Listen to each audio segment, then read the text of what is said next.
Hi everyone, we Dans are back and we're happy to give you another update on the legislature. We're here at the end of the third week. We're looking forward to basically 4 more weeks, and one of the most important points so far has been just how fast everything is moving. Legislative sessions, especially 60-day sessions, often get off to a bit of a slow start. There's a lot of ceremony, but this session hasn't been like that at all. And my colleague Dan Boyd took a look at this issue this week. What did you find?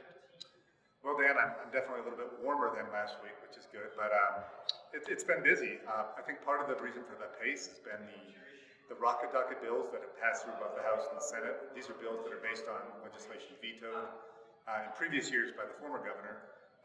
Already more than 40 bills now are headed to the governor's desk after action this week. I think that's contributed a lot to the fast start, but there's also action on other bills that aren't included in the rocket docket.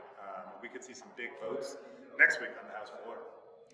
Yeah, one of the issues that Democrats are diving into this session is firearms legislation. There is a proposal to expand background checks to virtually every firearms sale in New Mexico, including between 2 private individuals. And that legislation is moving forward in the House, but also in the Senate. And it could reach the Senate floor as soon as next week. It's already cleared all of its committees.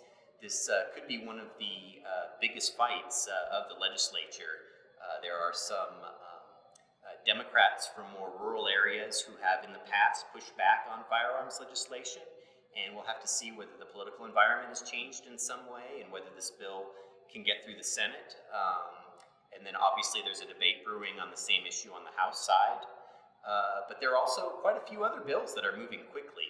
What else are you looking for in the weeks ahead? Yeah, we could also, I think, see in the coming days, votes on Democratic-backed bills regarding abortion and also minimum wage. Those are getting a lot of attention. A lot of people showing up to testify, and they seem like they're moving pretty fast. They could be hitting the floor next week. A lot of committees are cranking up, and bills are starting to reach the floor, which is pretty early for, as Dan mentioned, not even yet the halfway point of the session. Also we've been keeping track of Governor Lujan Grisham, who this week you wrote about her kind of finalizing her cabinet about a month into her term in office. One of the interesting things about Lujan Grisham's team is that she has appointed a lot more women to run departments than her predecessor. 64% of the cabinet secretaries are women. She just wrapped up her appointments this week with the Corrections Secretary, Julie Jones, who's from Florida. Those nominations will be working their way through the Senate floor.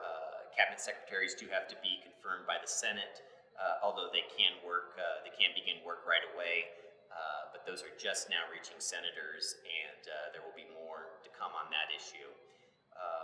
We would like to thank you for following us. We always appreciate anyone who supports local journalism, and we will keep trying to put together some informative and important stories for you.